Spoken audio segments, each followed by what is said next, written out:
Assalamualaikum warahmatullahi wabarakatuh. Perkenalkan, nama saya Nur Naila dengan NIM 1062340. Saya membuat video ini bertujuan untuk menyelesaikan tugas mata kuliah hukum pidana.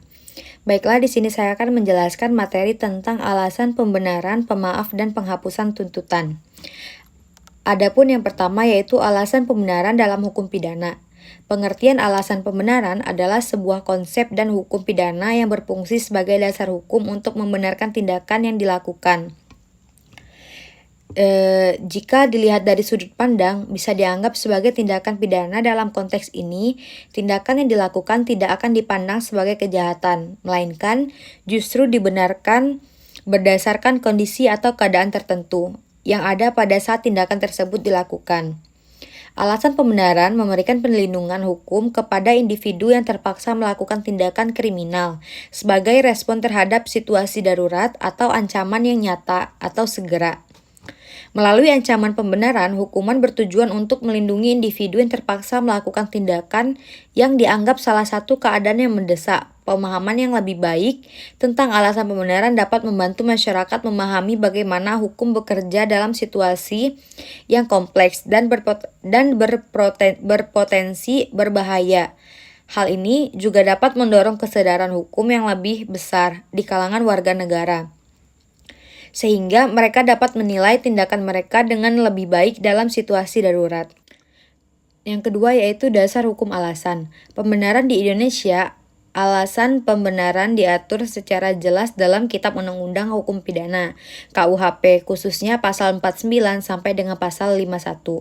Pasal-pasal ini mengatur berbagai kondisi yang memungkinkan seseorang untuk tidak dianggap bersalah atas tindakan yang dilakukan selama tindakan tersebut memenuhi kriteria tertentu yang ditetapkan oleh hukum.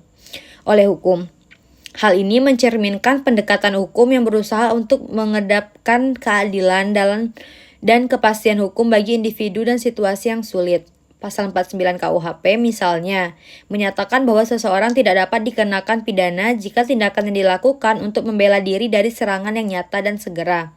Dalam pasal ini, undang-undang menegaskan pentingnya konteks dan agensi untuk mempertimbangkan apakah suatu tindakan dapat dibenarkan pengadilan, memiliki tanggung jawab untuk menilai apakah kondisi yang ada pada saat tindakan tersebut dilakukan memenuhi syarat untuk dikategorikan sebagai pembelaan diri.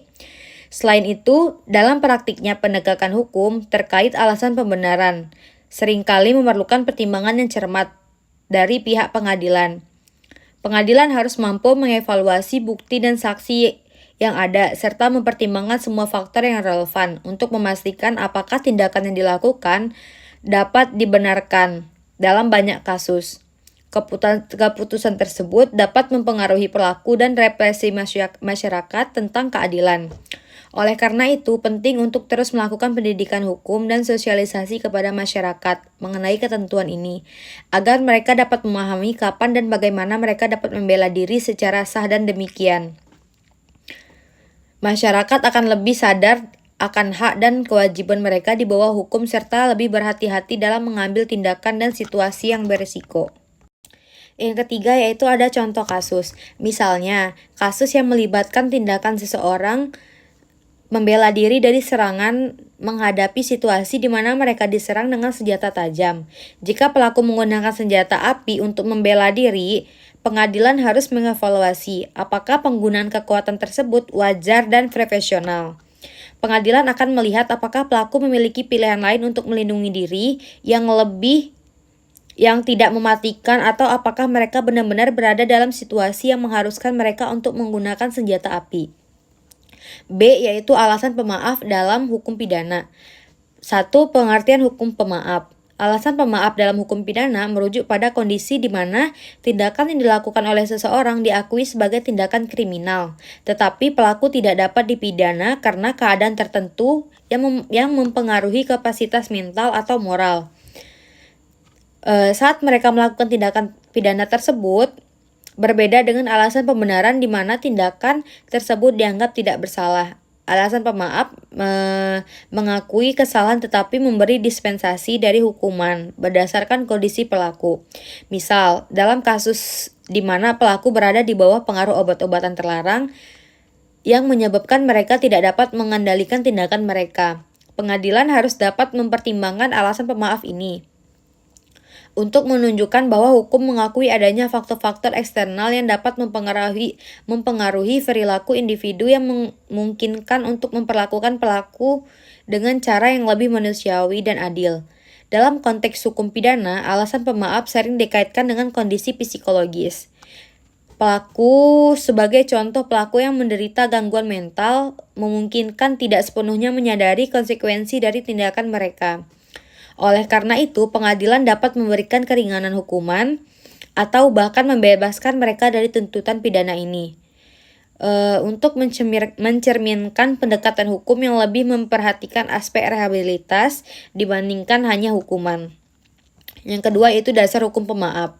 Dasar hukum pemaaf diatur dalam KUHP mencakup berbagai kondisi yang dapat mempengaruhi tanggung jawab pidana seseorang. Beberapa ketentuan dalam KUHP memberikan kerangka bagi pengadilan untuk mengevaluasi apakah pelaku dapat dibebaskan dari tuntutan pidana berdasarkan keadaan yang mempengaruhi kapasitas mental atau moral mereka. Hal ini mencakup pasal 44 dan pasal 45 KUHP yang menjelaskan tentang keadaan tidak dapat dipertanggungjawabkan secara pidana. Pada pasal 44 KUHP mereka berada dalam keadaan sakit jiwa atau gangguan mental yang berat, sehingga menunjukkan pengakuan hukum terdapat kondisi psikologis yang dapat memengaruhi perilaku individu. Yang ketiga yaitu contoh kasus. Adapun penghapusan tuntutan dalam hukum pidana yaitu mekanisme dalam hukum pidana di mana tuntutan hukum terhadap seseorang dihapuskan atau dihentikan berdasarkan kondisi tertentu, meskipun tidak akan dilakukan oleh pelaku melalui unsur-unsur tindak pidana. Penghapusan tuntutan ini memberikan ruang bagi individu untuk tindak diadili atau dipidana, meskipun mereka secara teknis telah melakukan tindakan kriminal. Hal ini biasanya dilakukan untuk mencapai keadilan dan pemulihan dalam konteks tertentu. Penghapusan tuntutan juga dapat terjadi dalam situasi di mana tindak pelaku tidak menimbulkan dampak negatif yang signifikan terhadap masyarakat. Misal, dalam kasus pelanggaran hukum yang bersifat ringan atau teknis, di mana tindakan pelaku tidak merugikan pihak lain secara langsung. Dalam hal ini, pengadilan memungkinkan memutuskan untuk menghentikan proses hukum sebagai bagian dari pendekatan yang lebih bersifat rehabilitatif. Yang kedua yaitu dasar hukum penghapus tuntutan. Yang ketiga yaitu contoh dari kasus tersebut. D. Implikasi hukum dari alasan pemaaf.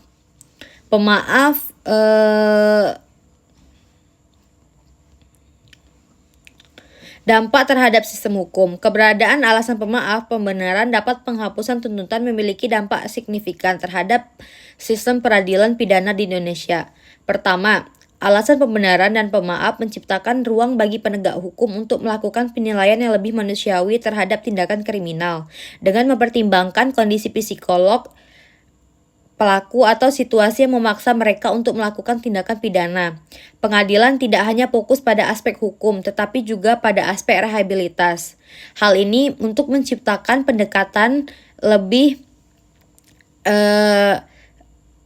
efektif di mana pelaku diberikan kesempatan untuk memperbaiki diri dan kembali ke masyarakat. Namun, tantangan muncul ketika pengadilan harus secara objektif menilai situasi yang kompleks ini, karena ada kemungkinan interpretasi yang berbeda antara pengadilan dan masyarakat terkait kondisi yang dapat dibenarkan. Di sisi lain, penghapusan tuntutan dapat beberapa kasus dapat mengurangi beban sistem peradilan, terutama dalam menangani pelanggaran hukum ringan. Baiklah, mungkin hanya itu yang dapat saya uraikan dari penjelasan tersebut.